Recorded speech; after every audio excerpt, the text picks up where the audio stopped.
de s'occuper pas uniquement des besoins du présent, mais d'anticiper l'avenir, d'avoir une vision sur l'avenir, de se projeter.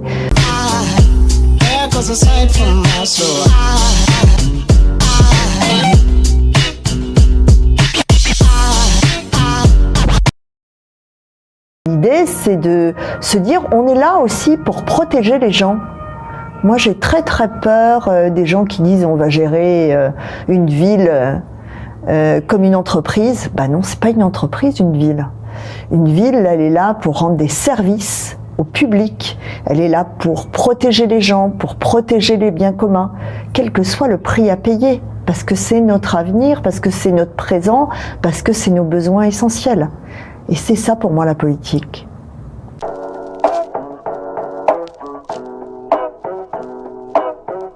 Moi, je me souviens d'un soir de fin d'été où on s'est croisés un peu par hasard avec Benjamin au Woodstock Café.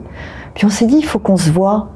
Puis là, je partais à Saillant, au festival Curieuse Démocratie, et on s'est dit, ouais, il faut qu'on se voit, hein. Il faut qu'on essaye de monter quelque chose pour Annecy. Et puis 3 mois plus tard, on organisait notre premier apéro citoyen pour les habitants. Et puis là, on a commencé à parler de démocratie participative, on a parlé de raison d'être de ce mouvement, on a parlé de pouvoir d'agir, de décider ensemble de la vie politique locale.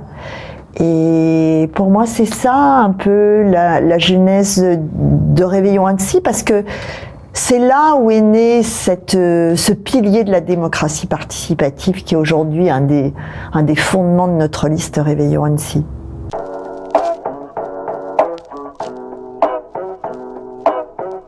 C'est de participer à ma petite échelle personnelle à l'éveil des consciences, à faire bouger les lignes, à limiter les dégâts que peuvent faire la politique, que peuvent faire les entreprises.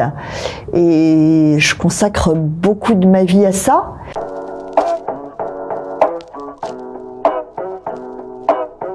On lâche pas, on lâche rien.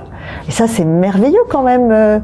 Des jeunes de 18 à 77 ans qui sont prêts à se fédérer, à s'écouter, à se parler, à participer à un projet commun pour changer leur ville.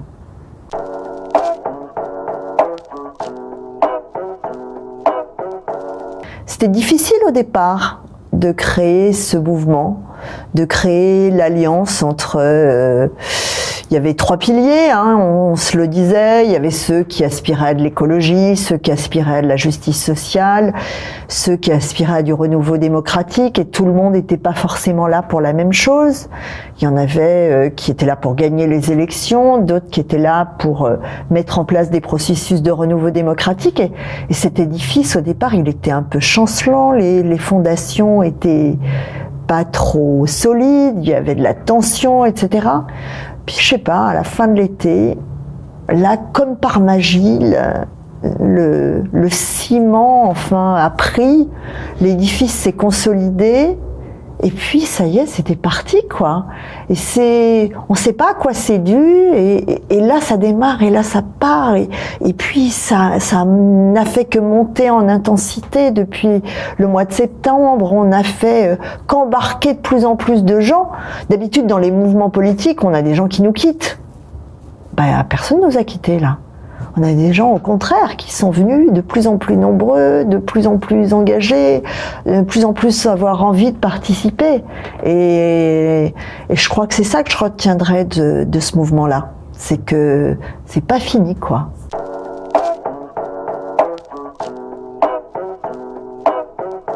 Mais je suis très attachée à la relocalisation de l'économie.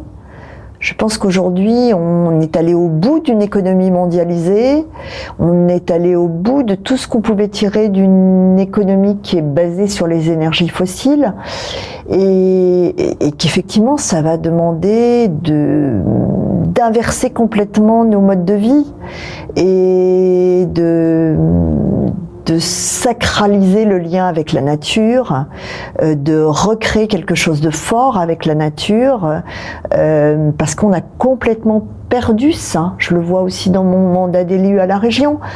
La nature, c'est l'environnement, c'est une ressource à exploiter. Ben non, on peut pas être que ça. On doit être dans un respect, et l'homme doit être au service de cet écosystème. Mais pour renégocier ce projet écologique, il faut qu'on le rétablisse ensemble. Et effectivement, je suis dans l'idée que la transition écologique, elle passe aussi par un projet qu'on doit redéfinir ensemble, par une acceptation de l'abandon de certaines parties de notre mode de vie, et au contraire la reconquête de sens, de vivre ensemble, etc. Et que ça doit se faire en impliquant l'ensemble des acteurs, et pas en définissant. C'est pas un maire, c'est pas un élu, c'est pas un père putatif, c'est pas qui doit décider pour nous. Tout le monde doit décider ensemble, et ça passe par du renouveau démocratique.